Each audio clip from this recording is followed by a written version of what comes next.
Yeah. Loosey-goosey. Wait, Yeah. did we start recording? I started recording. Oh, okay. Should we welcome our audience to this? Yeah. Welcome to the JeanJax podcast. Welcome to the JeanJax podcast. I'm your host, Christoph Jean. I'm JeanJax, and our first guest, Cameron. What's your last name? Garrett. Cameron Garrett. Cameron Garrett, yeah. dude. Yeah. Hell yeah. He's technically our first guest. Yeah.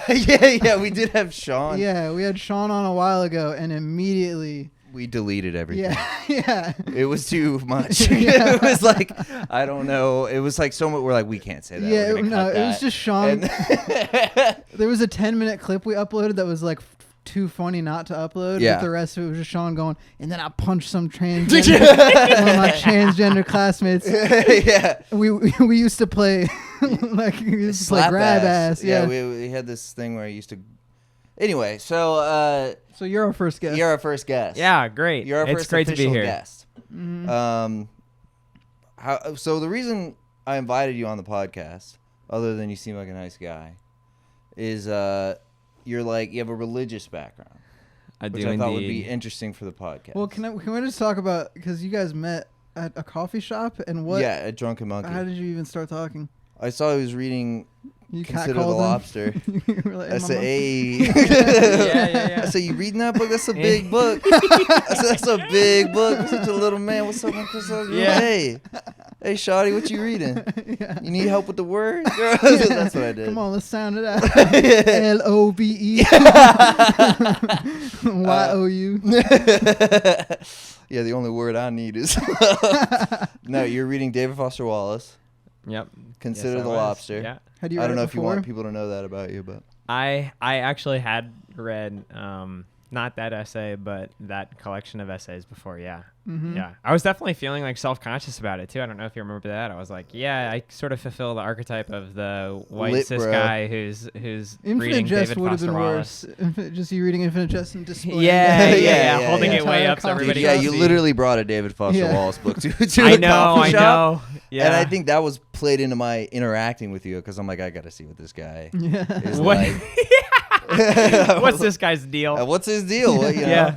If I was hoping you'd be like, finally. So Yes. Thank God. Because I was reading Murakami at Lineage. Yeah. Because I would just go there to read, and I was reading like a Kafka on the Shore, and the little hot barista came up and was like, "Oh, I read that. That's so good." And we had like a brief Murakami conversation. Yeah. I'm like, "I'm only reading here from now on. This is my new thing." Yeah, I was just. Yeah.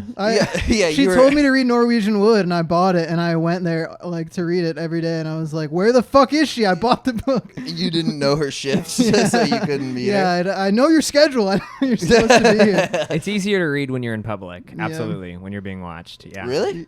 Yeah. Do Absolutely. you feel self-conscious if you're on your phone not reading Yeah. the book? If you know that you're being seen, then it's like, yeah, now I'm gonna read this book so that people know that I'm reading. Yeah, that's Right? true. Yeah. If you're just Yeah. learning in the privacy of your home, it's not worth It's anything. not. Yeah. It's not. No, Yeah. you need to be seen. Yeah. I agree Yeah, completely. it's like Yeah. doing anything and not talking about it. Yeah, Just exactly. Doing it for fun. What the Yeah, fuck or is that? doing, Um, or like improving yourself for your own self. Like, no, that's Yeah. not. It's Yeah, pointless. you're doing it for other people. I'll do something like well in any context, and I go, okay, who am I telling? Yeah. Who's gonna Yeah. find out about? Should I tell my girlfriend? I'll call my mom. I'll tell Joe. Mhm. People need to know that I made my Yeah, best. yeah. This is a big You'll deal. text me. I went to the gym today. Are you proud of me? I'll I was just like, yes, baby girl. I'll I'm so casually proud. send a selfie like, hey, look at my shirt. I'm just Yeah. clearly lifting weights. Yeah, where's the bathroom? It's over there. Is there something weird about this arm right here? Have you noticed? Yeah. So anyway, you're reading. Sorry if we're talking over you. No, I don't know no. if you had any points. I have no points. Okay. Well, we want to be a vegan now after reading it? I did not. I actually wasn't reading that essay. I was reading an essay about Fyodor Dostoevsky, depending Yeah. upon your pronunciation. Yeah. What does DFW say about Dostoevsky? So he was looking at how Dostoevsky. So these 19th century Russian writers were approaching topics of sincerity and meaning that we would have a hard time approaching in the 21st century. Okay. And so the essay is about this biography that was just coming out about Dostoevsky and how that biography sort of traces his cultural context and why he was sort of permitted to ask these big questions in his lit in his writing. Okay. Yeah. Is that because now everything's too detached Postmodern. or postmodern or whatever? Yeah. Ironic. Particularly in the United States, there's sort of a suspicion of sincerity. Right. Yeah. So any attempt at a question, like a question about faith, for example, sort of needs to exist within, like underneath layers of irony in order for the actual question to be posed. Because if somebody comes up to you and is just like, "Hey, what do you think about God?" It's like, Yeah. it's a little That's bit strange. my go-to on Yeah, a date, dude. It wins right. them over.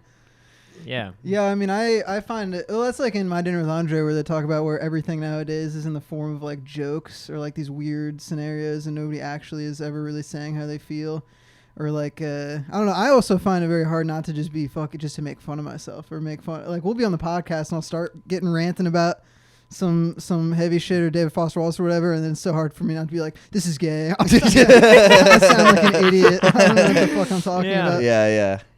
No, Yeah. you do that. What, And I'll I've start making noticed fun it. of myself? Yeah, and I picked up on it. Oh, really? Yeah. And I thought, oh, man, he must have low self-esteem. That's what I think. I think I discount everything you said before. And I go, I'm not taking any of that. You didn't sound smart for 5 minutes before.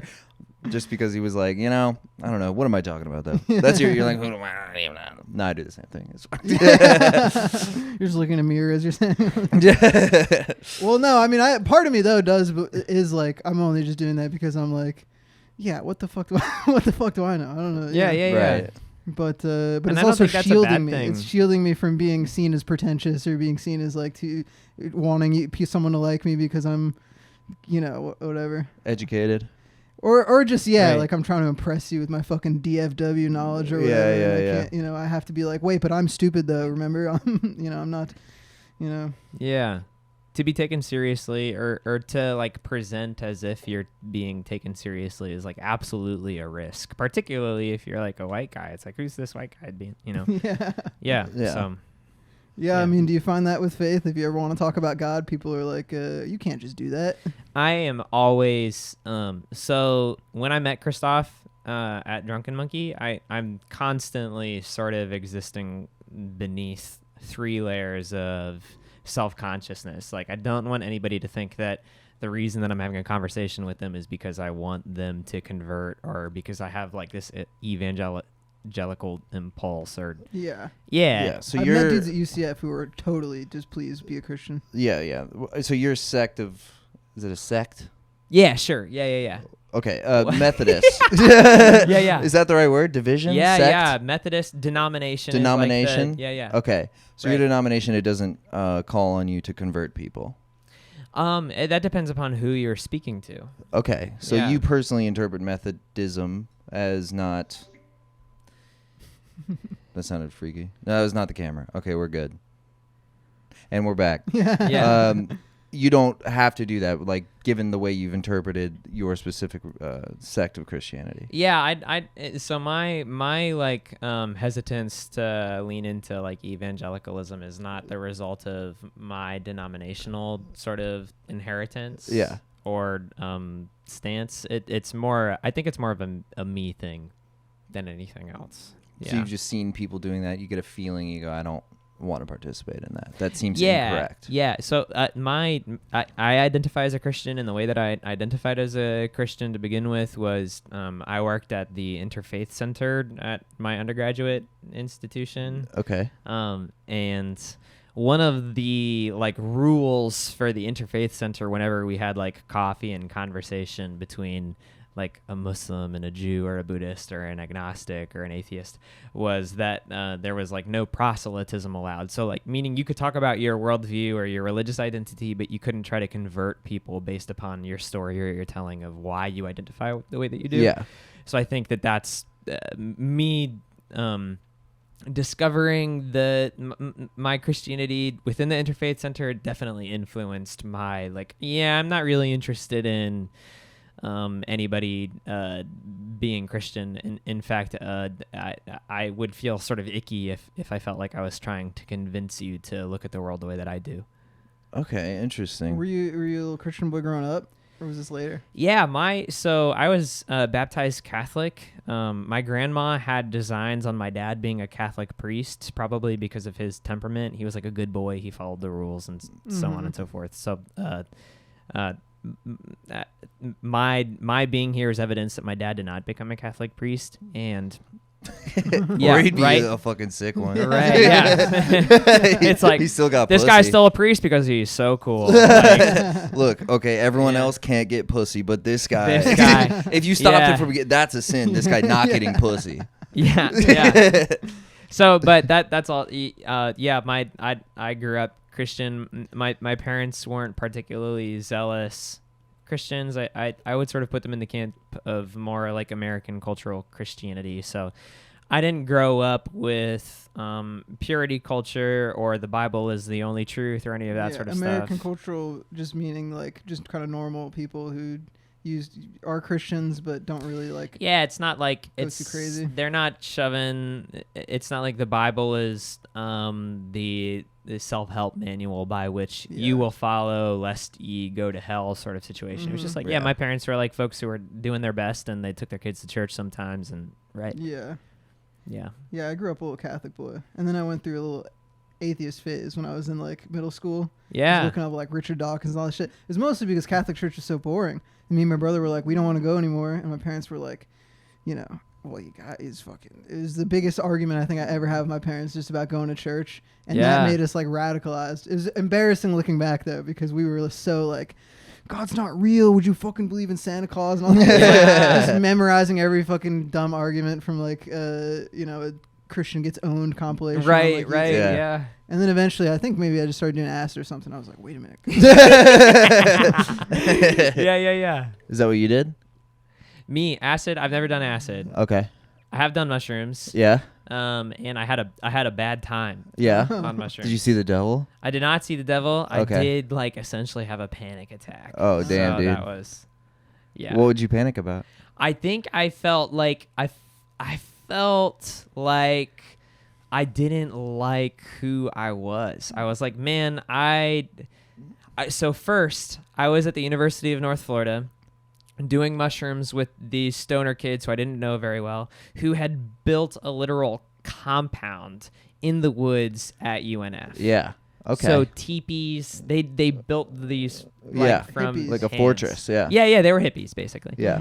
So I didn't really know these folks very well. I'd never done mushrooms, and I just read Terrence McKenna's like Food of the Gods. Yeah. Hell yeah. So I was like, I'm about to meet God. All the answers will be fed. Did you take 5 grams of them? I did. That's a lot. Yeah, I did. You really dove in. I That's went like heroic dose immediately. Yeah. Like I'm ready for this. I was 19. I was not ready. No.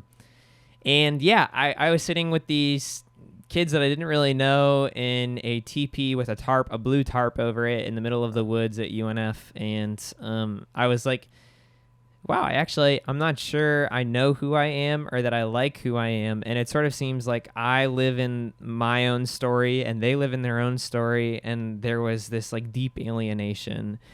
And I remember having to call a good friend and be like, I'm having a hard time. I need you to get me out of it. And he did, which was kind of cool. It was like, wow, I love this friend. And he was able to get me out of a tough situation. Well, that's a beautiful story. At least it has a positive ending. Yeah. You know, you didn't just get arrested. You got naked. You punched a hippie. You know. Yeah. Well, I had a very similar trip last minute acid where I thought I was having like a total psychotic break. Yeah. Or like, I don't know. In my head, in the moment, I was like, this is the point we're going to look back on like when Joe got schizophrenia. We're like, this is it. I just did the schizophrenia. And then eventually it went away, but it was mostly just me not being able to communicate. I was with these 2 friends and I couldn't. It was like I would say something and I'd be like, I can't find my thoughts. And I would like, as I'm saying something, I was watching the thoughts like run away from me and I just couldn't form any coherent thought. And I think I found out later what it was just because of who I was with. It was because then I hit up my brother and I was with him and it was so much more comfortable and I could talk. Whereas I realized that 2 of the people I was doing it with, I love them. Like they're so great when I hang out with them and they'll visit me and we'll go party. But these aren't the type of people I talk to about personal things or really talk too much at all. Like I hang out with them, we drink a lot, we go out. But doing acid with them, I realized I'm like, oh, I'm like in the middle of chemo right now. I'm bald. They haven't even seen me bald. And also, my other friend had a bunch of shit going on with like his stepdad and all this stuff. He was like texting his mom about like dramatic stuff, and I'm like, none of us know what's going on with each other. Yeah. And it would feel very strange to bring it up. And so I was just caught in this loop of just like, I can't talk, I can't say anything, I'm bought. What the fuck is fucking cancer? Like there's all this heavy shit that I just had no idea how to discuss. Then when I was with my brother, way more comfortable, just of a vibe of just like I can talk, I can communicate with this person. Yeah. And so I don't know if I even want to do acid again, but maybe it was that day. Do you find there's any like legitimacy to like spiritual things that are achieved through like certain psychedelic things? Is that something you know anything about? Yeah, I think so. I think that so who's the guy? Michael Pollan, who wrote the How to Change Your Mind book. Yeah, so I read that and I was already interested in psychedelics. I'm really super duper. I'm so super duper interested in religious experience and the significance of religious experience and how religious experience can sort of shift the trajectory of a person's life. Yeah. And I think that what folks who are way smarter than me have shown is that some psychedelic drugs can sort of nullify the ego or the neocortex, and what that means is that you can create some new neural pathways that help you deal with trauma and yourself. And yeah, I think that the future of pastoral care, for example, is leaning more and more in the direction of folks trained to help administer these sorts of substances to folks who need them. Yeah. It'd be so lit, like trained therapists, like your trip sitter. Yeah, I mean, they have it with ketamine and MDMA already. It already exists. And there's like a near-death one in some Scandinavian place. They just feed you acid and they take you to like a yurt. And they just comfort you in the yurt. That reminds me of the time I had a horrible experience on LSD, and I thought I had died. I was convinced I was dead and that I was in hell. I thought this was like... Was that in the woods? Yeah, it was in the woods because we couldn't get out because we were all too high on acid, and it was dark. Story. And I tried to drive home, and I panicked, and I pulled over to the side of the road, and I'm like, oh my God, like this is horrible. Like we're all going to get arrested. Like, you know, I thought I had died. I kept having this thought like I'm dead for some reason. And I thought, no, I'm dreaming. And then I'm like, well, I'm dead and I'm dreaming and I'm in horrible, horrible anxiety. I have more anxiety than ever. So I'm like, what is that logically? I'm dead, I'm dreaming, and I feel horrible. That sounds like hell, you know, just mathematically. That's hell. Mm-hmm. And what ended up happening was I'm having this huge panic attack. I think I'm dead. I like almost think I'm going to call the police or something, you know, get an ambulance to me. And my friend is there with me, and he just gets in the car and starts driving away and screams at me to get in the car, and I just get in the car, and I have this horrible experience, the 40-minute drive back to the house. Mm-hmm. And he makes it there. Wait, he's like, he's tripping sack. He's in a spaceship. He's making the noises with his mouth. Yeah. Right. And he was like, this is our only option. He's the most like nonchalant guy. He was just like, this is what we got it. You know?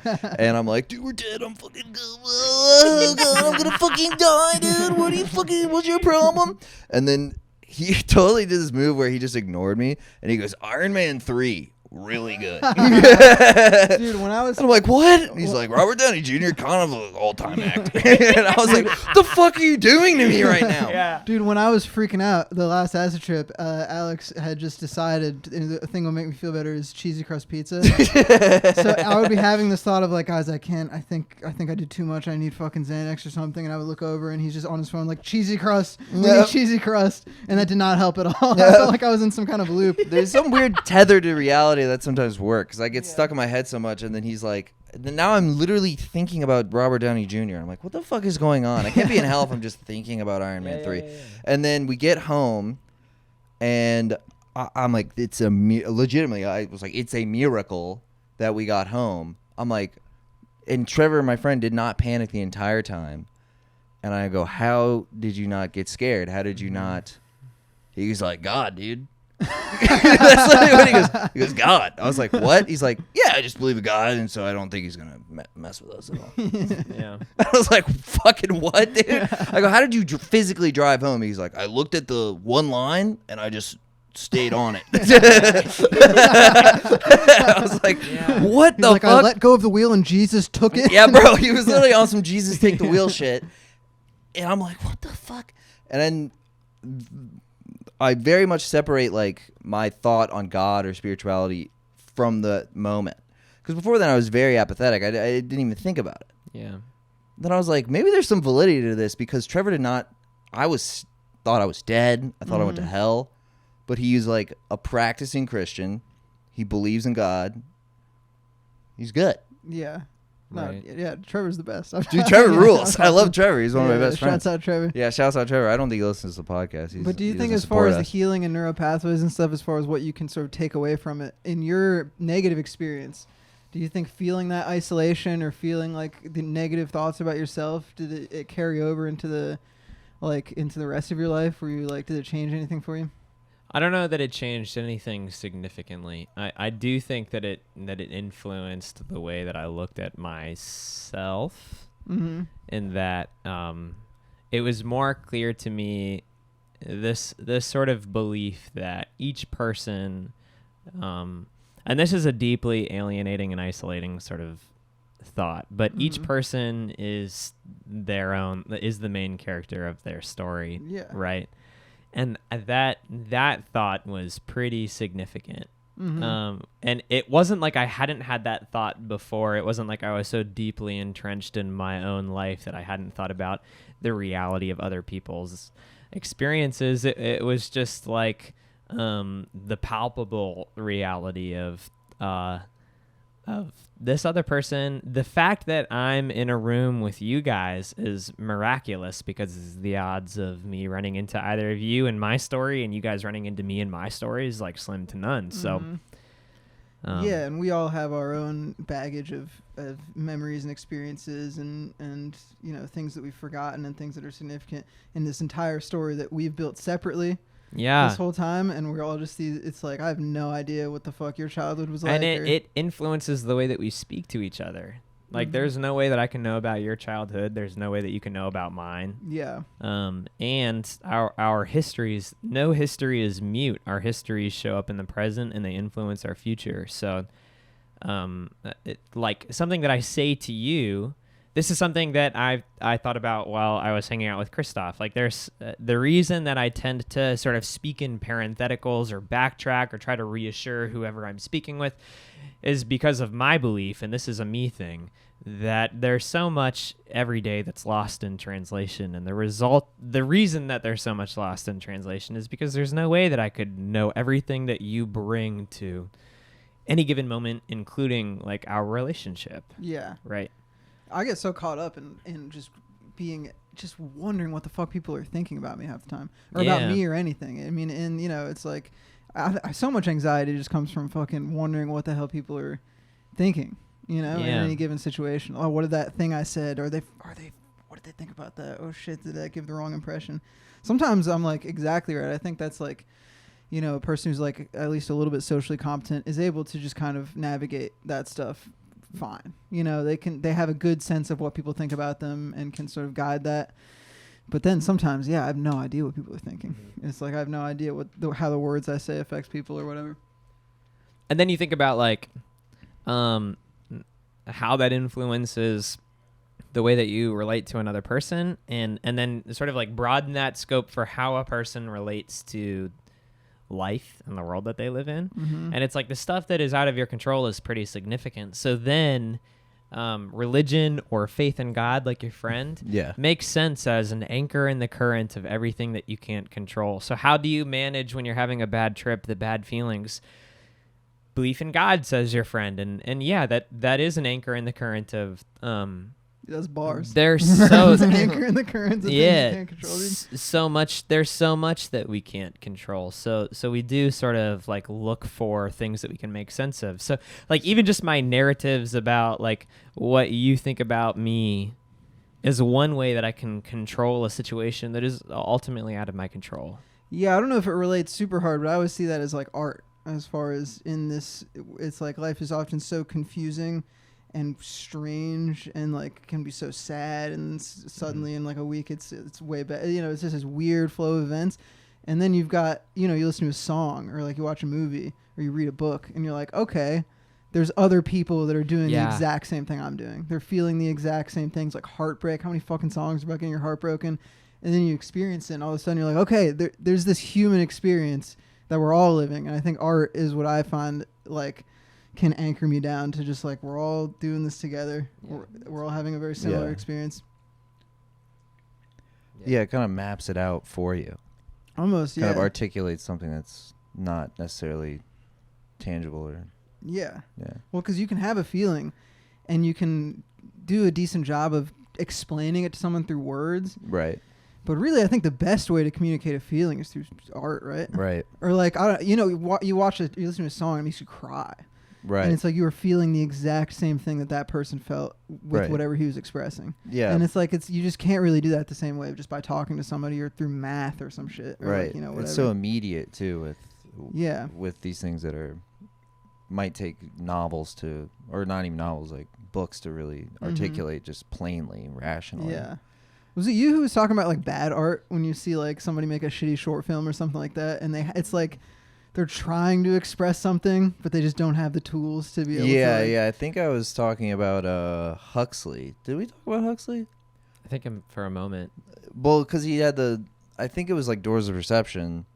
He says something to the idea is something like, the great artist is not any deeper than the poor artist. It's just a matter of they have the same feelings and thoughts.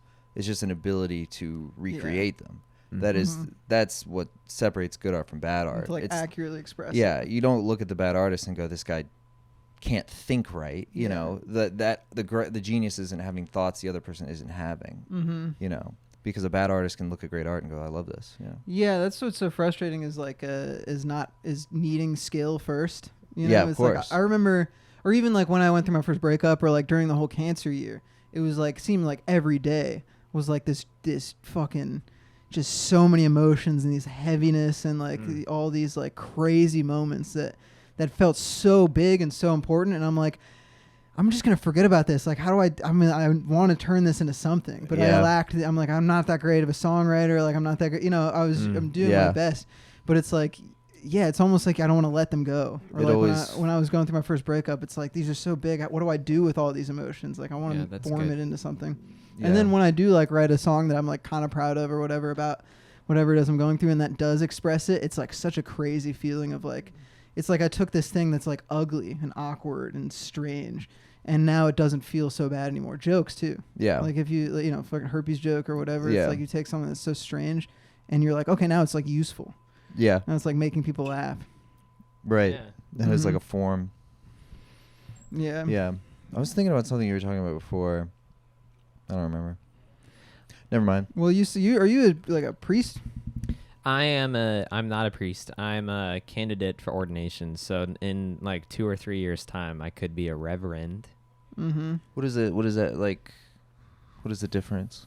A priest is a religious leader in the Catholic Church or the Eastern Orthodox Church or the Episcopalian Church. Oh, I thought you could be like a fucking Methodist priest. I would be a Methodist reverend. Okay. So it would be like it would be synonymous with a Catholic priest. Right. Right. Oh, would you be doing lectures and shit? You'd be kind of. He was already doing it. I watched one of his. Whoa. I watched part of your sermon. Yeah. Look, I watched part of it. It's a hard thing to watch all the way through. Look. Yeah. Here's what happened. I got through the beginning of it. Yeah. And I went, I don't get it. And then I got to a part. I was on the way here. I was like, let me crack open that sermon again. I should probably like give that a gander before I talk to this guy, And then I started to listen to it. And I go, okay. I stopped at the exact point I would begin to understand what the fuck he was talking about. I like literally was like, dude, I don't know. Book of Acts. I didn't even know that was a thing. That was you talking. Is it Acts? AX?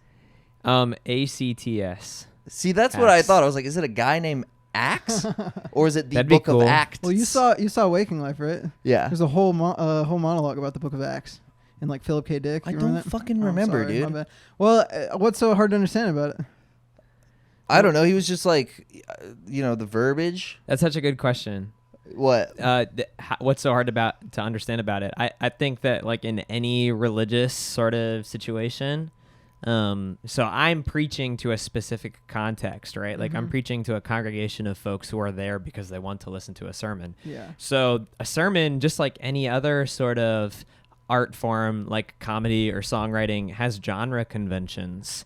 And genre conventions exist not only within like the expectations of the listener, but also the language that's used within a particular religious context. So I'm using language and knowledge and texts and conventions that are unique to Christianity. So unless you're there in person or you have a pretty significant familiarity with the New Testament or Acts, for example, then like, yeah, it's going to be hard to follow because otherwise you're going to have to do some like... There's a lot of steps to Yeah, get because there. we're also doing sort of summary of him going to... Who was it that goes to Rome?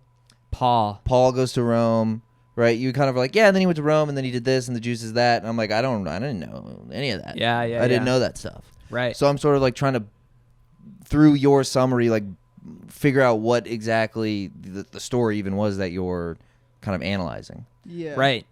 And it's maybe important to like to situate me within the reality that this is maybe the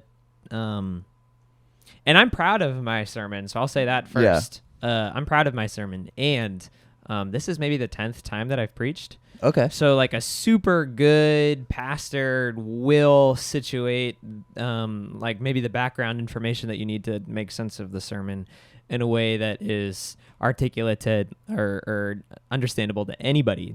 Yeah. Right. But I'm like new. This wasn't so, critique yeah. his sermon time. No. I don't feel that way. I will take blame for not understanding. Well, no, you know, I it's like my the comparison to like art or whatever, or like because I'm in film school and there's you cannot take somebody who's just like watches whatever movies in theaters or like just casually watch the movie, and you can't just give them like a Bergman movie or like some like bizarre shit from like fucking Japan or whatever and expect them to enjoy it, because you do need the context of other movies that are like it, or like things that were made around the same time, or like or to sort of build your taste to be able to enjoy stuff like that. And it's the same for like, I think within a language, there's other kind of languages that people talk. Like when I used to work at Sinopolis, a lot of those guys watched basketball, and I would be involved in these fucking group conversations where I'm not understanding a word people are saying. Yeah. Where they're naming basketball players and like stats and all this shit and who's better than who.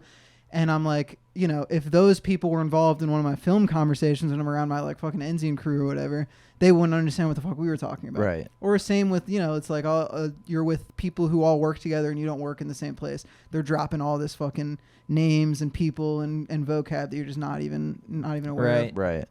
I think it's probably the same for religious stuff. Yeah, and Christoph, I didn't hear you saying like critiquing my sermon to be super clear, but it's just the reality that like with comedy, for example, like you're probably like not that good at it unless you're some sort of savant for the first 2 years that you do it pretty consistently, right? So I feel like I do have a knack for preaching and for composing sermons, and I've only been doing this thing for like a few years, so there's still like some work to be done, you know.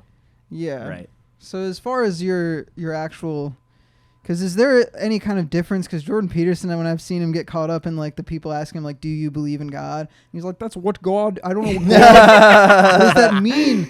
And he's like, he won't actually. It's like for him, it seems like there's a separation between what he's saying about the Bible and his sort of interpretations of these stories as tools in order to live your life, and an actual belief that he's going to go anywhere when he dies or whatever. I mean, like, do you in your fucking bones, do you think you're going to like go to heaven? Yeah, so that is not the backbone of my belief. In fact, if I were to answer that question honestly, I would say I have no idea what comes after my death. I have no idea, dude. And in fact, I would land pretty like strongly on I don't believe in like a lake of fire hell sort of situation. I do believe that like people can be so separated from themselves and so isolated that they experience whatever like hell is. Absolutely. While they're alive. Yeah. Christoph went there. Yeah. Yeah. While they're alive. But what happens after death, I don't know. And if there is something after death, I would probably lean towards a universalistic, like, everybody makes it sort of situation, which even that can be scandalous because there are truly shitty folks out there. Yeah, Hitler, we had that. Yeah. Yeah. Christoph had the thought of, if everybody just gets to live their personal heaven, Hitler would be like, this is so great. Yeah. But I do, it like a simpler response to your question is like, my belief is not just like an adherence to philosophical propositions or religious dogmas or interpretations of a biblical text. I do like deeply believe in God. Yeah. Mm-hmm. Yeah. You just feel it?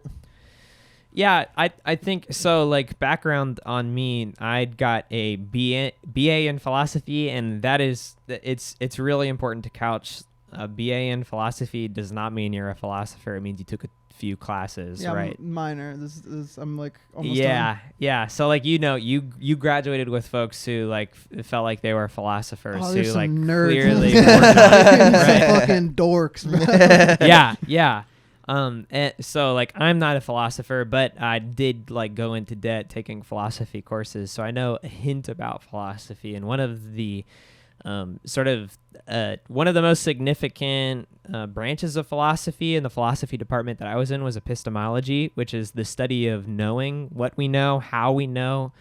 What was that, like rationalism versus empiricism and shit like that? Like, yeah, sort of like epistemology looks at like beliefs or truth claims and says like, how do we get there? Mm-hmm. And are they do they hold weight, your truth claims? Yeah.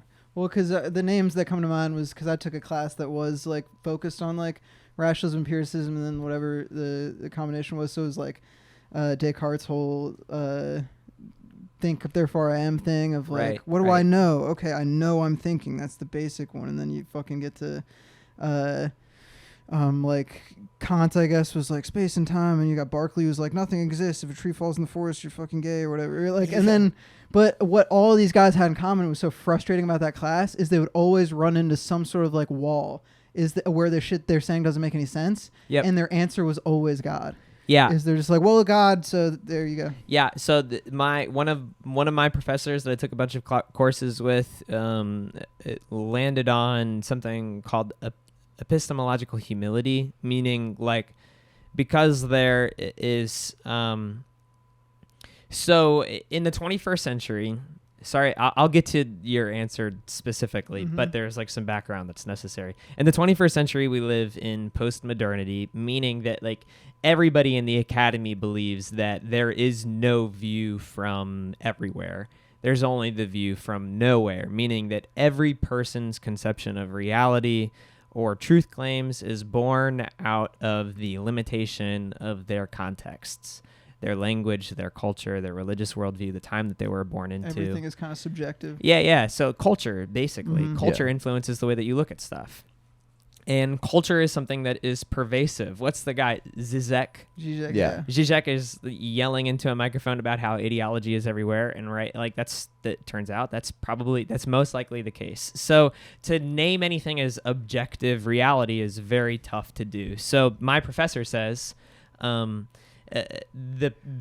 most significant epistemological view that you can take is an epistemology of humility, meaning that like you don't necessarily land on really hard truth claims. You just say, I believe this because it's good for me and or it yields like good results for me, which is a uniquely American pragmatic sort of way to approach stuff. Right. So, oh man, I forgot where I was going. Well, it reminded me of something. How people use God to, but yeah. It reminded me of what you were saying about the anchor idea. Is just that like because religious faith functions as an anchor, that there must be some validity to it because it's like almost useful, and that's like praying to me. Like praying, I pray, but I wouldn't label myself as someone who believes in God necessarily, you know. Yeah. But I definitely pray, and I feel better when I pray, and I feel like I think clearer about things while praying. So clearly, the act of praying is functional and good. At least for me, subjectively. One of the questions in the Dostoevsky essay by David Foster Wallace was, does the necessity of faith influence the reality of faith? Meaning, does my needing to have faith influence the reality of faith? That's what Jordan Peterson was debating about since 2017. Yeah, and nobody has an answer to that. But I remember where I was going. Epistemology, or the American education system, can teach us a whole bunch of stuff about how something is the way that it is, or why something is the way that it is. But Christianity, or belief in God, not just Christianity, any sort of belief in God, will say your relationship with God is not dependent upon your understanding of God based upon the hows or the whys, but rather being known by God, or stumbling into some reality of who God is. And so my response to belief in God is it's not something that I intellectually have grasped that other folks haven't grasped.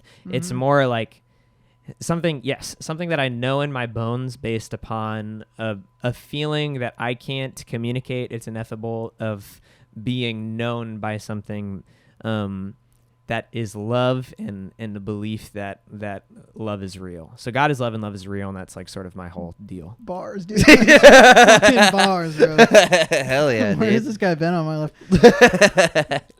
Well, yeah, I mean, I have, it's I mean, I don't even know, because I definitely am, I feel because I ask that question a lot to people, because that's my little quirky little thing, is I'm at a party and I go, you using God or what? I mean, I do it a lot less than I do now, but the question everybody my age sort of gives, the answer everybody gives is, yeah, maybe, or they're yeah, I believe in something, and it's across the board, everybody believes in something, but they don't know what. And I'm pretty much the same. It's I know it's something, maybe I feel some kind of force binding everything together, but I have no idea what the fuck it is. Right. I'm confused by just much lower form questions than that, but I do, yeah. Prayer is what I've been doing. That's is good. Before we eat, is to say thanks. Because I feel especially when I was going through the really hard, being really sick stuff, was it's insane. I mean, it's just to be left with a total sense of just appreciation for everything, and sort of gratitude for just being healthy. A day where you just go outside and drink and fucking hang out with people is to have those things taken away. You go, okay, I love doing that. Or I love the times where I can go out and do shit, or thankful my parents can pay for the fucking medical shit. It's literally everything suddenly becomes this thing that you're just so grateful for. Yeah. And so it's I have all this gratitude, but I don't know who to thank. You know what I mean? It's there's people in my life I can thank, but I do feel and I think Stephen Colbert said something similar to that. Is when you feel so lucky and you're I want to thank somebody. It's I don't know if that's God or whatever, but I do feel it's the only thing that makes sense to me is to thank whatever this vague thing that, looking down on me.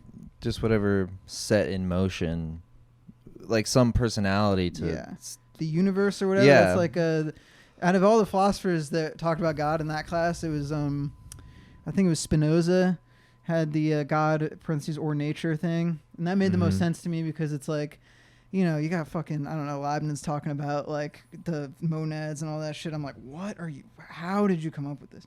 Whereas Spinoza was God is the same thing as the universe. It's this infinite, all thing. And I'm okay, so I know the universe exists. I'm in it, Okay, so that makes sense to me. That's God. Okay, I can define that as God. Yeah. It's this, infinite functioning thing that I'm also a part of. Yeah. Another kind of cliched question asked, because you remind me, God is the universe, right? So that contains all the horrors, right? Yeah, and the a kind of spine of Christianity is that it's gonna be really awful sometimes, or at least maybe even that's why that's a commonality between all people, is that it sucks, right? Is that life is really hard, and I think that's the crux of Jesus, isn't it? It's just life is so hard that if God was here, it would suck for him. Good. Right. Yeah, that's interesting. I didn't say that. Yeah.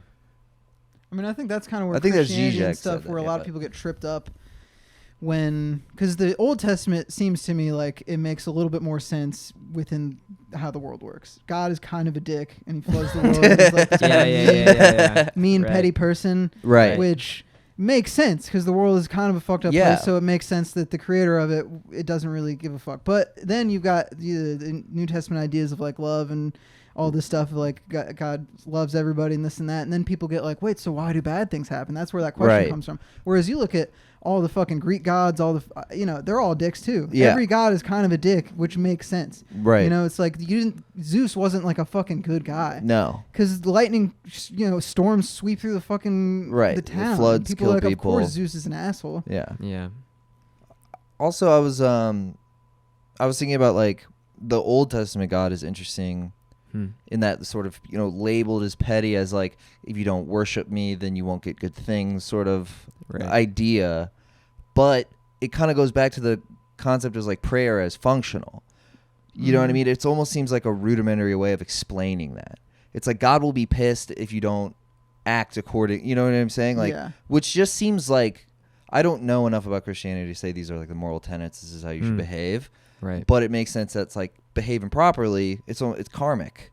It's like rather than whatever Buddhist explanation of karma there is, it's you're pissing off the creator of everything, and you will pay so don't accordingly. Don't do that. So we started our conversation before we were recording with me walking in, and I'd just learned that Joe got cancer and one of ball cancer. Your nuts had been cut off. Yeah. And right. And out, I look at my fucking yeah. Right. Like You've got a good C-section. start. You've got another one up here for your feeding port, correct? Yeah. Yeah. And I said that probably means that God was upset with you and you like fucked up somewhere. Right. Right. Guess what it was? Guess what sin it was for him? Right. So homosexuality. Here's the thing with like karma. That's why I bring this up. Yeah. And this is a theology. It's called Retribution theology. It's one that you can find in the Bible. The Bible is an immensely complicated text that is very old and in contradiction with itself and hyperlinked. So you know how like when you're reading an article and you click a text and it brings you to another article? That's the way that the Bible works. It's constantly like self-referential. It's referring to itself, and you have to be very, very literate in order to understand exactly what's going on. And it's hard to be literate, particularly with regards to the Old Testament, if you don't know like Aramaic, for example. So anyways, one of the That's theologies... a language, Aramaic? Aramaic, yeah. Okay. One of the theologies, particularly in the Old Testament, you can find it in like Proverbs, most specifically, is known as retribution theology. And retribution theology states that good behavior, good action results in good consequences, and bad behavior equals bad consequences. So if somebody is diagnosed with cancer, you can trace the history of their life and say, this is where you fucked up, and that's why God has spited you, and that's why you have cancer now. And if somebody is rich and famous and seemingly like their lives have fulfilled whatever we think the good is according to our cultural definition of what the good is, then we could say like, this is why they got to that place. Karma similarly responds to good and bad action. This has I promise this has like an ending. Yeah. Good and bad action by saying like, okay, so that person sucks and their life is wonderful, phenomenal. How do we make sense of their bad behavior resulting in a good life? They say, well, they're going to be reincarnated in the next life into like a pig, basically. Like they're going to live in the mud, or Hinduism.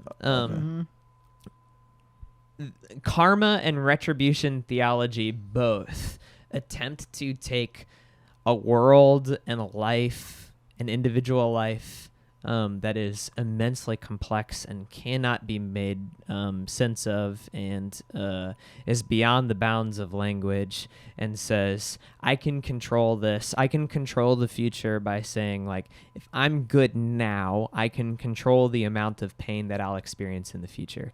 And that's a theology that isn't particularly good, because you can say, like, a single mother who is diagnosed with cancer.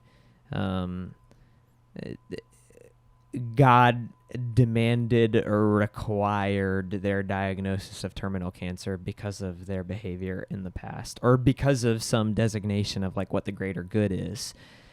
And that's incompatible with good Christian theology that says that each and every single person in the entire creation is made in the image of God, and therefore each and every single person is the greatest good that exists. So there is not a greater good that a person could be sacrificed for. So karma and retribution theology is something that this is a me statement. This is something that I struggle with. I can't get down with. It doesn't make sense to me, because if God is love and love is real, then love wouldn't require the diagnosis of cancer in somebody that I love because they masturbated in 7th grade. Yeah. Oh, that's probably, if that were true, that's probably why. Right. I got cancer. Right. But I mean, I definitely had the thought, because while I was going through this, like Christmas break or something, I was like during like one of the rounds of chemo, it's like 5th or whatever, and then I went to church with my parents, which I rarely do, but it was Christmas, so I go to church, and there's like kind of it's like the preacher didn't make sense, but I was going because I'm like sort of grasping at meaning, or some kind of like thing to give me answers during that time. And I was like, Christian, let's try out going to church. And immediately when I show up and sit down, and this is a Catholic church, it's all about, the first song is all about like, think about your sins for the week, reflect on your sins and all the wrongdoings you've done. And I'm sitting there like, dog, I got cancer. What did I do? I'm like, this week, bro? I feel like you're the one that owes me some think about your sins, God. What the fuck?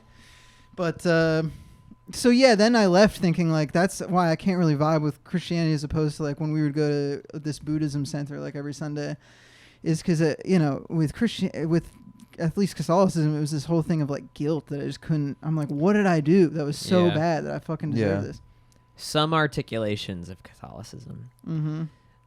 Because in my opinion, Catholicism has like the greatest aesthetic tradition in Christendom. Like the liturgy and the writing and the art that's born out of Catholicism is the best that we have, and the artists that belong to the Catholic tradition are some of the best Christians that we have. The hard thing is that every manifestation of any religious identity, particularly a church that is defined particularly by the inheritance of a historic dogma, which the Catholic Church is, it's hard sometimes to see beyond the articulations of those dogmas. And those dogmas are human folks trying to make sense of something that is beyond the scope of humans to make sense of. Yeah. Well, that makes sense. My friend had a theory. Wait, so what is the what? I'm laughing at me. I'm laughing at me taking myself so seriously right now. That's what we were talking about earlier, bro. Sincerity. Yeah. I can't do it. I didn't expect that of the podcast. What? Just have a meta-analysis of the podcast, but it's more serious than I thought it would be. Yeah. I thought Joe would be like, if I touch my pee at night, is it? I'm hoping I ran out of time. Yeah. I was gonna get there. Well, I was thinking about what the fuck were you just saying? I was tuned out. I was thinking about pornography. Sex, yeah, I was thinking about pornography. Control, making sense of a complicated reality. Yes, because my friend, like Jews don't eat pork or whatever, and right. and that it's not because it gets you sick. Right? Like, you can rationalize it that way. Shellfish, you don't eat it because, if you undercook it, you get violently ill, someone dies. It's not even worth it. Just don't eat pigs. Just eat cows. You can eat them raw. You're fine. I guess it's not really true because chickens you can't eat undercooked. But whatever. The point is, there was like a health logic you could assign to it. Have you heard this theory? Yeah, I can't forget so I'm in debt to the government because of a theology. I've got my master's in divinity. Yeah, how much do you owe? I owe $20,000. Oh, that's not bad. Yeah, it's not that great. Do you need it? Yeah, okay. I could really use some help. Okay, you can just owe me $20,000. What sort of interest rate are you paying to your bank currently?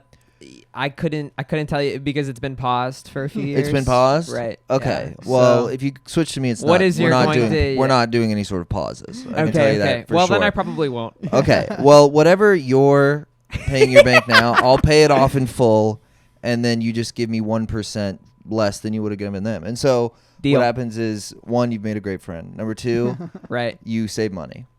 Hey, I'm in. Okay, great. Yeah. Awesome, dude. I was thinking about becoming just a personal bank.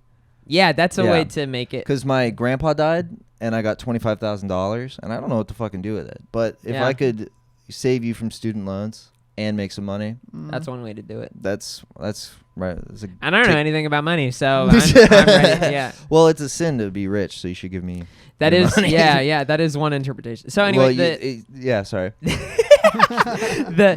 In the Old Testament, there are all of these rules about what you need to do in order to like pay fealty to the God that liberated you from Egypt, and I think like one of the things that folks What's fealty? Sorry. fealty like faith, honor, allegiance Okay. to God, Yahweh. One of the things that we don't like take into account in the 21st century because most folks aren't particularly like biblically literate. I'm $20,000 in debt to the government to become like a little bit more biblically literate. Is that like the Jewish people were a people who lived Here we go. under we're about to Here trend we into- fucking go, dude. we're trending into Let's get- anti-Semitism so quickly. Yeah, that'd be great if we just did that like half-hour podcast. The and we Jewish just did, people. and then we're like, we get to the Jewish question. Here we Yeah. go. Let's Yeah. fucking go. Yeah. Sorry. Yeah. So the folks, Why are yeah. their noses big? Yeah, well, Was that punishment? Why are their women so annoying? What do they do? They all have allergies. Have you noticed this? That sounds biblical. punishment from God. 1,000 years of allergies will reign on your. Sorry. And the punishment of Christians was the inheritance of a country founded on slavery and genocide. Yeah, So, the greatest yeah. country in the world. Yeah. Fucking Uh, USA, baby. So USA. the Jewish people, Yeah. they were I'm gonna put in people booze in who, post. Sorry. lived in Egypt in slavery. So when they're liberated from slavery, they're led into the desert where they're tasked with defining themselves as a people for the first time, other than being defined by an empire. An empire, we do well to remember, the task of an empire is always to make their people in their own image, because that's how you like control a populace or a democracy or a fascist state.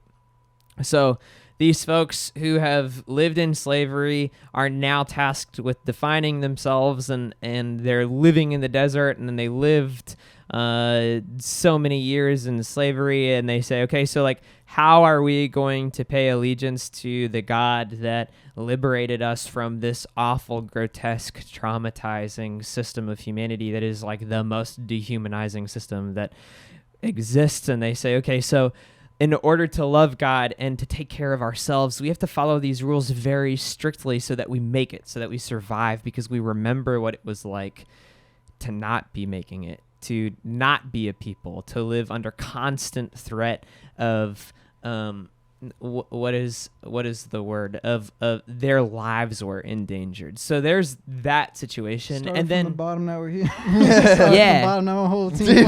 and then they develop their identity according to allegiance to this God, and they found Jerusalem, and then over the course of the next 1,000 or so years, Jerusalem is occupied by other larger and foreign entities that dominate them. So the Jewish people, largely for much of their historical heritage, live in diaspora, and a diaspora people who live outside of the location of their homeland, their heritage, the fear that they have is that their identity is going to be wiped out by assimilation. So how do you protest against the fear of identity being erased by assimilation? You make very clear the borders of identity. So how do we distinguish ourselves from Romans, for example, in Acts, when Paul is moving from Jerusalem to Acts?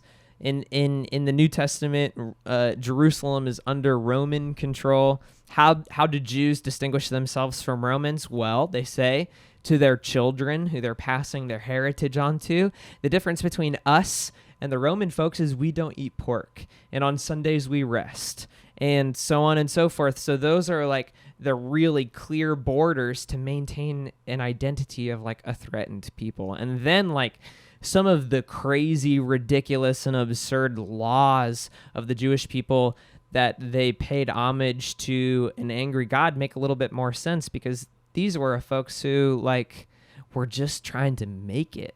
You know what I mean? Right. They're trying to avoid assimilation. Right, exactly. So any sort of like ritual of Jewish people that you might strike as odd, whether like dairy and meat can't be on the same plate. It's like these this things, is how we're different. It seems arbitrary, or like you see like they can't use electricity on certain Saturday, I think, or something like that. Okay, well that makes a lot of sense. You ever see like The Wire?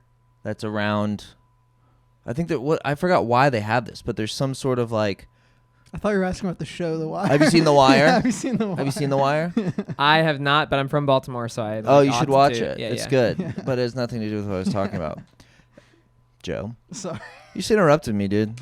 I was gonna make like a sweet salient point. Sorry. And then Cam was gonna be really impressed. No. And he was gonna be like, "Can you guest speak at church?" Yeah. I was gonna be like, "Dude, I don't know, but yeah, absolutely, bro." This is my friend. Oh yeah. One of your I'm gonna be testicles like, in my "What's mouth." up, church heads? Where my Bible fans at? Let's do some crowd work. Yeah, yo, what brings you to church today?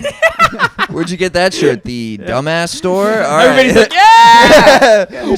They got towels. We love this guy. Yeah, this guy is awesome, dude. You just start doing your material.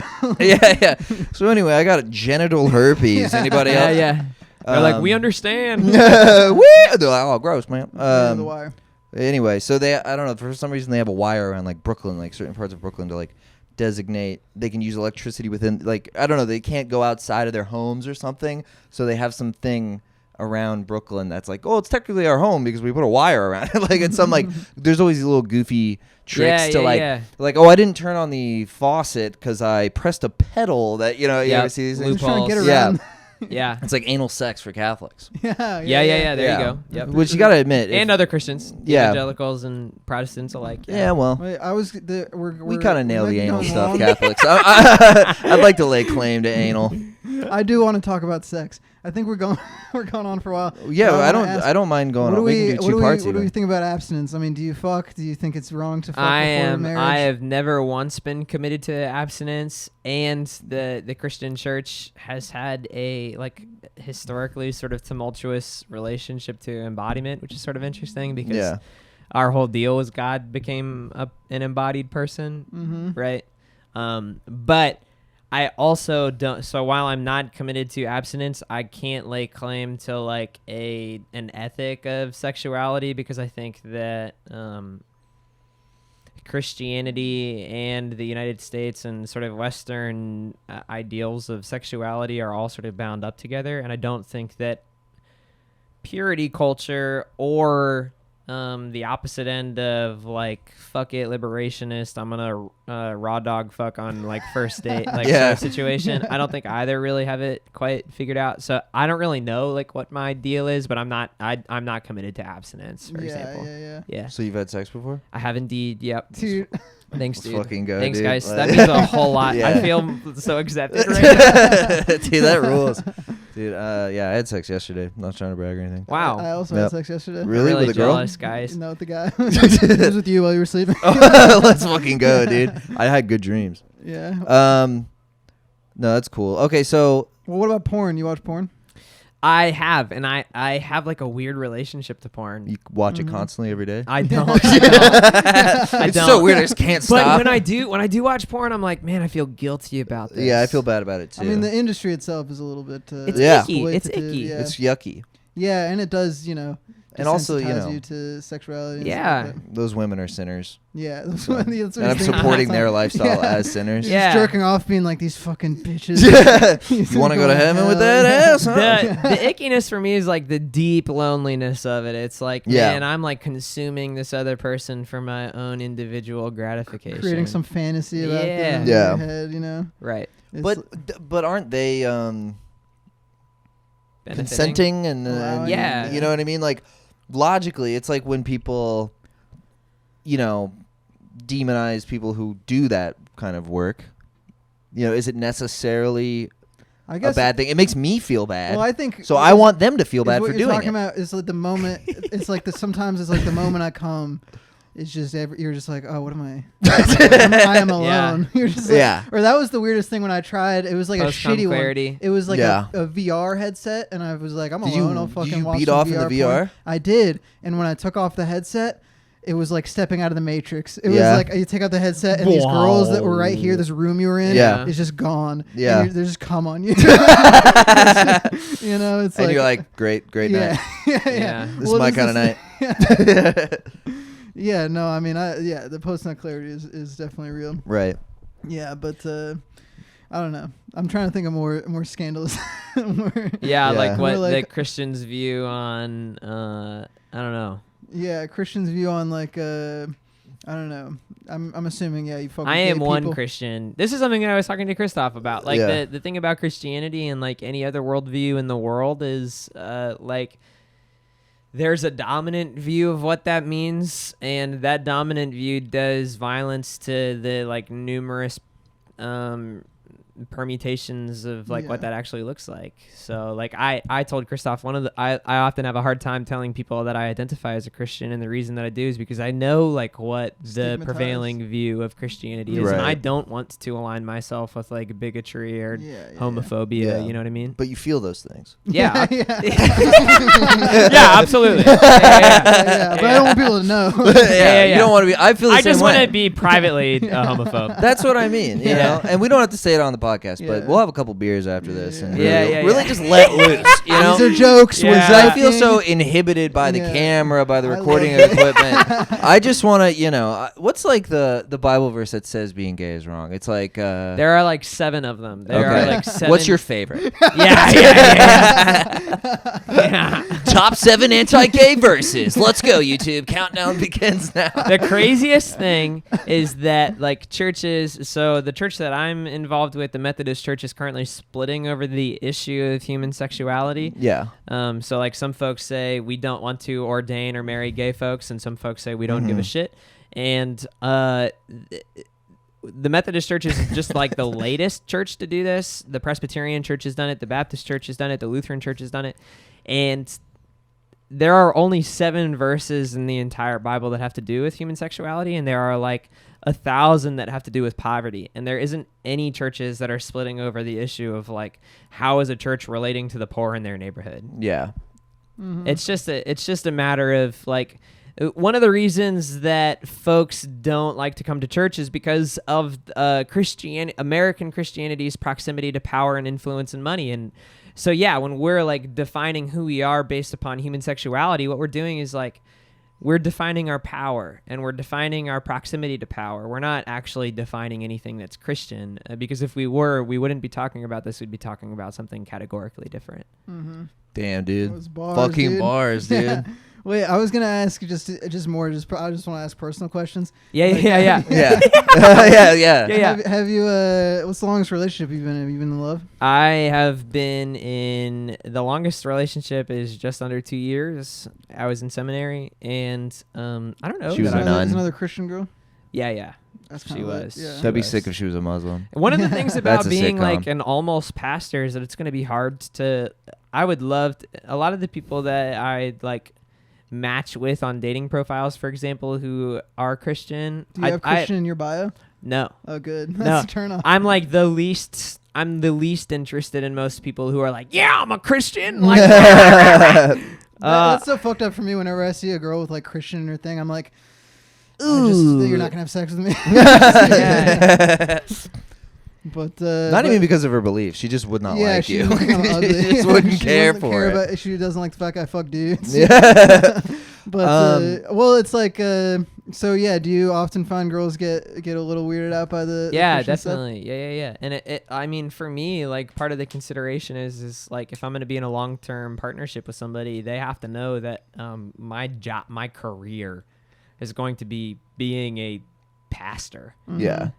So in order to understand what that means, like you have to have some affinity with Christianity and what it means. And or else Right. it's just So it's a not weird gonna it's a work. weird place to be. Yeah. Mm-hmm. No, that makes sense. I mean, that's like because I don't like to say that people can't make it work if they have like differing political beliefs or differing religious beliefs or whatever, but definitely there's some things where it's just like, yeah, if one person's life is devoted to this thing that somebody else thinks is kind of Yeah, it's like, why are you writing a sermon on Saturday? Well, because it's my job. yeah. Yeah. No, that makes sense. Yeah, I think anything like, I mean, religion is obviously different, Right. but there are certain aspects of any career that can deter people. So But you want to Yeah. get married? You know. I'm sure comedy too, where you'll run into somebody who doesn't like fucking. Why are you going on the road? Living on the road. yeah, Yeah, why are you on right. the road? Why are you doing Why'd you this make every that joke? I night? didn't But like that, or, you yeah, know, whatever it whatever. is, you know. Right. But do you want a family and a wife and kid and all that? I did a lot, and I think I've only recently like come to terms with. So for a little while, I was like, I don't want that, and then I think only recently I've been like, yeah, no, I do. I think I want that. How old are you? I'm 28. Okay, Yeah. nice. So yeah, you got some time. Yeah, Yeah, you're you're good. You do. You got time. Yeah. Yeah.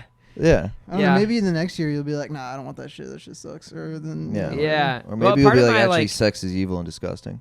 Yeah. Yeah. Maybe you'll see which the I light. do, which I do believe. The way I do it. You know what I'm saying? Anything having to do with the body reminds me of death, and as a Christian, I'm not into. Yeah, yeah. Yeah. Is that why people are so anti-sex? Is because it reminds them of death? I do think that has something to do with it. Yeah. Interesting. What's that mean? It's so like the body is the I think that you know this. The body is What? the location of death, Of course. That is true. right? So like pissing, shitting, having sex, all of those things are taboo because they're like saying pissing, coming, shitting, pissing, shitting. farting, boogers, yeah. sneezing, Disease, Yeah, yeah. Smegma. rashes, earwax, period blood, all of it. squirting. All of do we it name reminds this us stuff? of what we're not in control of. Yeah. It is gross. I mean, I don't know who to define it as that, but it's like, yeah, being alive is it is so gross. Yeah. You know, it's like shitting Yeah, and it's pissing so- and it's so wiping interesting your ass and shit. That's like our immediate response. Our immediate response is like, this is fucking gross. And like, Yeah. yeah. If you don't shower for a couple days, you stink. And Yeah. it's Yeah. like- we're just trying to maintain we the put sense that we're it's not insane. gross. Though. I was thinking about this with teeth specifically. What the like they're horrible. They're horrible. Yeah, you had a horrible bit things. about Yeah. that. Yeah. Yeah, they're really awful because you need fluoride and floss and take dental care of them. appointments and mouth guards and braces and surgery. It's like this is just on my body at all times. Yeah. Is this thing that is bending and crooked and covered in bacteria and Well, maybe hurts. that's only because of self-consciousness.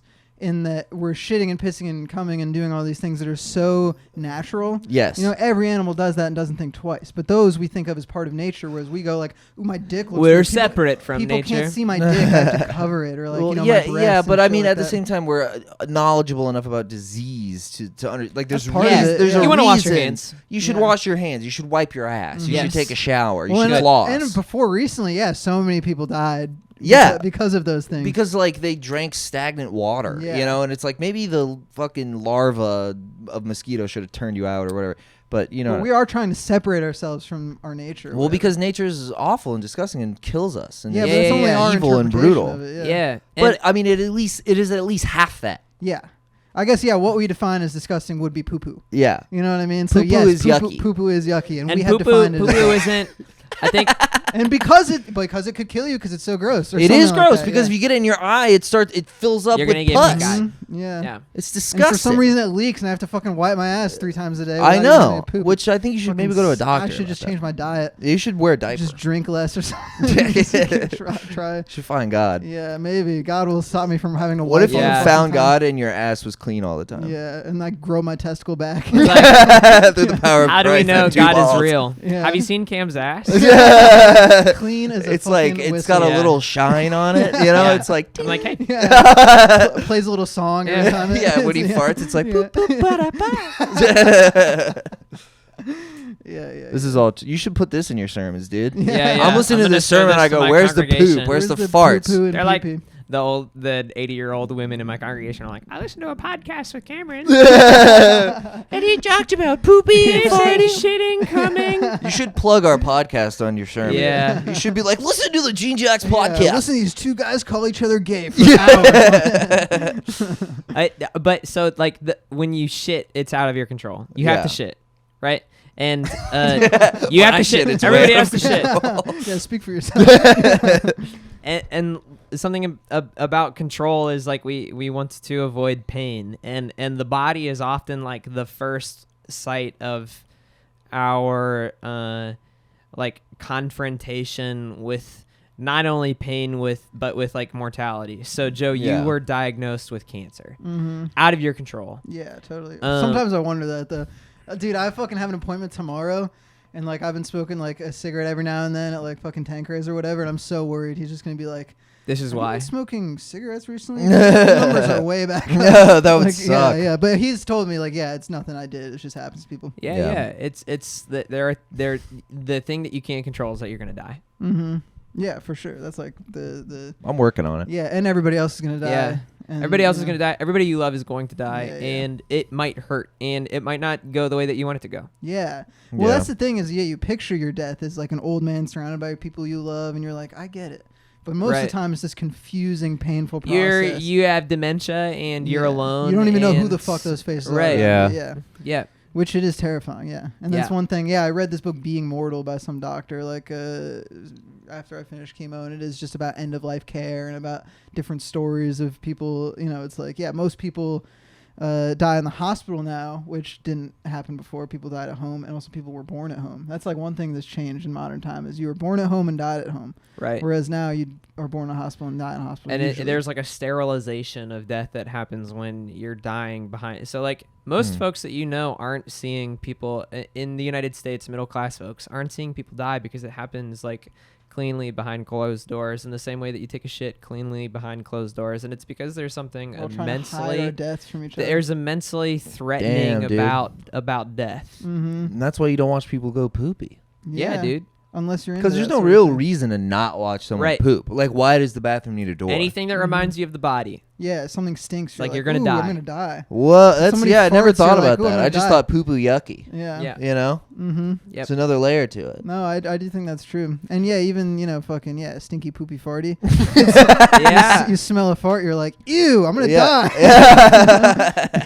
Yeah. There's something to that. Yeah. And then coming. Mm-hmm. Coming. You see jizz. It's out of your control. Like for a moment, you're like, you lose yourself. Yeah, well, that's you lose yourself. Little death in French. Right. Yeah, or the orgasm. Yeah. Yeah, no, I think I believe one of the constants it seems is like it seems to me like the most true thing ever is just constant across like everything is change.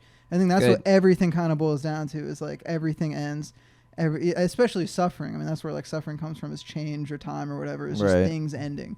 Is like certain moments end and you wish you could get them back. Relationships end and you have to mourn that. People die. I mean, like the earth is going to be consumed by the sun. It's like everything just revolves around change, whether it be death or whatever. But it's like, the inevitability of just seasons ending and people ending and friendships ending. And it's just like everything just revolves around that to some degree. And we're small and fragile and limited and everybody hurts. And so like, of course, irony is easier than sincerity, and cynicism is easier than hope. So like, how do you allow yourself to be small when you know that it necessarily means that you're going to feel pain? And like my Christian identity is related to my belief that like whatever grace is, whatever love is, whatever hope is, it lives on the other side of a confrontation with your pain and with your grief. Whoa. That's nuts. That's crazy. Yeah, no, that makes perfect sense.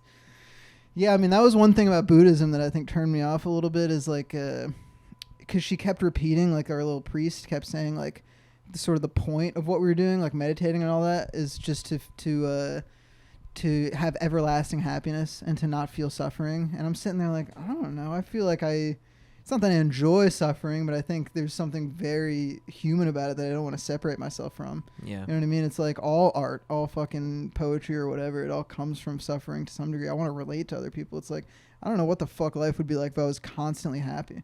You know what I mean? If I didn't experience pain or whatever. It's like, I feel like that to me would be worse. I would pick pain and love over just pure fucking, I don't know, enlightenment. That seems boring. There's this like Christian adjacent poet and writer named Wendell Berry, and in an essay called A Poem of Difficult Hope, he writes that we know joy to the extent that we know sorrow. So like the depth of your joy is directly related to like perhaps how much grief, how much sorrow you've known in this life. And that doesn't mean that we valorize suffering or we seek it out. It just means that often like our ability to feel the depth of love or hope is on the other side of our ability to allow ourselves to like feel pain and grief. Mm-hmm. Yeah, totally. I fuck Yeah. with that. That's tight. Do you want to keep going? I don't know. How long are we done? Yeah. I don't know. We've done an hour 20. That's pretty long. Yeah. Sorry, guys. Got any more questions for him? Do I smell? Can you smell me? I can't smell you. Okay, I Got forgot to put on deodorant Yeah, I got today. some I think I fucking definitely got stains, pit dude. stains. Yeah. Is this reminding you of your death? Yeah. It's reminding me of Yeah, my yeah. death because I need you to get out of here right now. bro. It's reminding me of my own death because I got a whiff of my fucking pits, dude. That shit Mhm. smells like straight up butt and So poop. is death something you're afraid of? Especially if you don't think you're going anywhere? I think that if I said it wasn't something that I'm afraid of, I'd be lying, because I think that like and this Everyone is a is? me thing. I think everybody is. I think Yeah. the fear of death is something that's pretty motivating. Mm-hmm. Yeah. What about people who do death-defying things? Yeah, that's interesting, dude. I think that like people who can harness their fear of death still feel fear of death, and perhaps it's like they're cognizant of their fear that allows them to pursue this stuff that otherwise people wouldn't. It wouldn't be thrilling if they weren't afraid. Right. Well, I have a gay little theory about just partying. I mean, I think we all flirt A with gay death. little theory. Yeah, I have a gay little.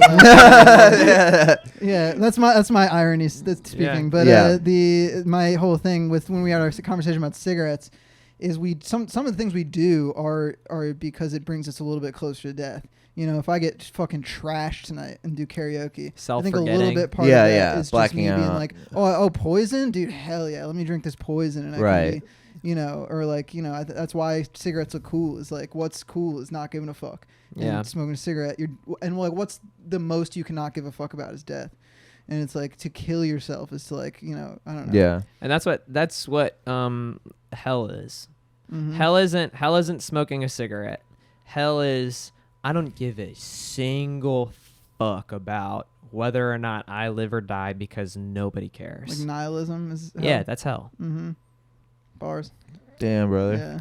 All right. I mean, That doesn't sound that bad. Yeah, I believe it's pretty bad. Okay. I think it's tough. Yeah. I think eternal flames and Yeah. the pitchforks. Yeah, that would be Yeah. pitchforks going up your ass and stuff. You That know. sounds not too bad. Yeah, yeah. Actually, the pitchfork ass stuff sounds cool, but Yeah. there is a lot of ass Hot play girls, in that would be reference ass. That would suck. in reference to hell. So he's like, the devil's gonna rape you for all of. I mean, that's what I always Mhm. picture. Yeah. But yeah. That's all the ground, really, right? I don't know. I'm trying to think of. As you want to plug anything? No. I do want to say last point that I'd want to make about my feeling about God is, Joe, you mentioned running into Spinoza. Mm-hmm. Spinoza being akin to the universe. Yeah. I think that yeah, absolutely. And a really good theology of God would say the weird thing about God is that and the weird thing about truth is that it always consists in paradox, meaning both things exist at the same time. Yeah. So God is simultaneously totally other and ineffable and beyond the grasp of human language to approach. Mm-hmm. And God is also simultaneously close and intimate and knows you and loves you. And both are true at the same time. Wow, I love that. Yeah. So he's indifferent and benevolent at the same time. It's like my dad. God is not indifferent, but God is beyond. Whoever God is above the word God. God above God is the real God. Would you ever do DMT? Sure, yeah. Dude, let's get some. Let's smoke some DMT after Sean, this. Hit up Sean, dude. I don't have any. But we both done DMT and it's insane. And I saw some aliens, but I have no idea if it's God or if it's in my head or if it's fucking from another universe. I don't know. The last time I did DMT, I went to like a dance party with a bunch of goblins, and they were like, "Dude, he's here." So I don't know what that means. Yeah. No, I got dude, he's here. We've been waiting for you. Yeah. And she was just like, "Dude, hell yeah, you're here. I get it. Look at this." And she's like, "We've been fucking preparing this." And I love to look at this. Yeah. I had like little gremlins. It felt like this was Dude, like, look at this. Yeah. And then, look at this. Yeah. And you're like people think shooting out of cannons and her dancing and changing shape and shit like that. Check it. Headdress at first, and she's like singing along to Yes, and then she's got like an afro and she's on roller skates, and then she's on a stripper pole and gets all sexual, and I'm like, fucking bananas, dude. Yeah. But yeah, let's do it, dude. We gotta get Cameron some thanks. DMT. Yeah, let's do that. But yeah, that's it. Yeah. Do you want to shows in Austin and Fort Lauderdale? Yeah, Fort Lauderdale, August 23rd, and Austin, September 17th. Mm-hmm. Check it out. Tickets on my Instagram. Yeah. I'll be preaching Memorial Day weekend. What church? First United Methodist Church of Orlando. There you go. We'll be preaching about a consumerist God. Yeah. Hell yeah. God wants you to buy shit. God's right. God's a target, man. God is Mickey Mouse. All right, let's get out of here before we start talking about something else. Thanks, guys. What a wild ride. That was fun. Really good. Dude, Yeah. we're like Joe Rogan now. We're basically we were just poo-poo and pee-pee. Yeah, now we've added religion. Yeah.